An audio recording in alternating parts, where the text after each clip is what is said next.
இரவு ஜெபம். கர்த்தருக்கு ஸ்தோத்திரம். நீதிமொழிகள் 3வது அதிகாரம் 24வது வசனம் 25வது வசனம். நீ படுக்கும்போது பயப்படாதிருப்பாய், நீ படுத்துக் கொள்ளும் பொழுது உன் நித்திரை இன்பமாயிருக்கும். சடிதியான திகழும் துஷ்டர்களின் பால் கடிப்பும் வரும்போது நீ அஞ்ச வேண்டாம். கர்த்தர் கொடுத்த நல்ல வார்த்தைகளுக்காய் கர்த்தருக்கு நன்றி செலுத்துவோமாக. எங்களை நேசிக்கிற நல்ல இயேசுவே, இந்த நாள் முழுவதும் நீர் எங்களுக்கு பாராட்டின உம்முடைய நன்மை, கிருபை, இரக்கம், தயவு, ஆசீர்வாதம், பாதுகாப்புக்காய் உமக்கு நாங்கள் நன்றி செலுத்துகிறோம். அப்பா, அறிந்தும் அறியாமலும் செய்த எந்த ஒரு பாவமாக இருந்தாலும் இன்னும் ஒரு விஷயம் ரத்தத்தினால கழுவி பரிசுத்தப்படுத்துங்கப்பா. அதிகாலை எழும்பி பாடி மகிமைப்படுத்தி உடைய வேத வசனத்தை தியானிக்க எங்கள் ஒவ்வொருவருக்கு கிருபை கொடுங்கப்பா. காலைதோறும் உடைய கிருபையினாலும் நன்மையினாலும் ஒவ்வொரு குடும்பத்தையும் நீங்கள் நிரப்புங்கப்பா. கிறிஸ்துக்குள் பிரியமானவர்களே, ஆண்டவராக இயேசு கிறிஸ்து இந்த நாளில் சொல்கிறார், நீங்கள் படுக்கும் பொழுது பயப்பட வேண்டாம். நீங்கள் படுத்துக் கொள்ளும்போது உங்கள் நித்திரை இன்பமாய் இருக்கும். அப்போ ஆண்டவர் நமக்குள்ள இவர் சமாதானத்தை தருகிறார். ஏன்னா அந்த சமாதானம் இருந்தால் தான் நம்மளோட வாழ்க்கையில் நம்ம நித்திரை இன்பமாய் இருக்கும். நம்ம படுக்கும் பொழுது பயம் இல்லாமல் இருப்போம்.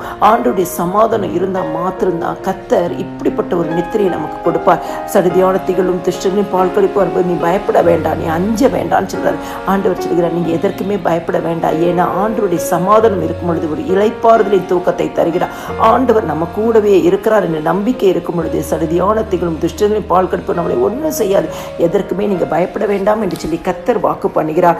சங்கீதம் 4:8 சமாதானத்தோட படுத்துக்கொண்டு நித்திரை செய்வேன். கர்த்தாவே, நீர் ஒருவரே என்னை சுகமாய் தங்க பண்ணுகிறீர். ஆண்டவருடைய வார்த்தை தாவீது இந்த இடத்துல சொல்றார், நீர் ஒருவர் தான்ப்பா எங்களை சுகமாய் தங்க பண்ண முடியும். இன்னைக்கு இயேசு கிறிஸ்துக்குள்ள வந்து கர்த்தருடைய வார்த்தையை கேட்கிற நம்ம ஒவ்வொருவரும் ஆண்டவராக இயேசு கிறிஸ்துவை விசுவாசிக்கும் பொழுது கர்த்தர் தாமே நம்ம ஒவ்வொருவரையும் காக்கிற தேவன், பாதுகாக்கிற தேவன், அரவணைக்கிற தேவன், ஆறுதல் கொடுக்கிற தேவன், நம்மளை சுகமாய் தங்க பண்ண வைக்கிற தேவன். ஒரு சின்ன கதை.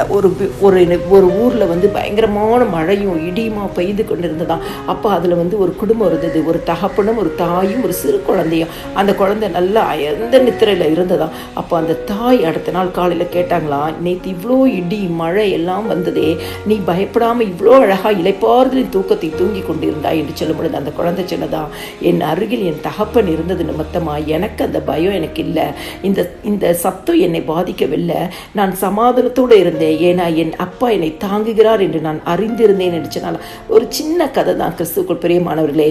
ஆனால் இந்த நாளிலும் கர்த்தர் நம்மளை சுகமாய் தங்கும்படியாய் நம்மளை தாங்குகிற தேவனாய் இருக்கிறார். எல்லா துதியும் கனமும் மகிமையும் ஸ்தோத்திரமும் என் ஆண்டவராக இயேசு கிறிஸ்து ஒருவருக்கே செலுத்துகிறேன். ஆமேன்.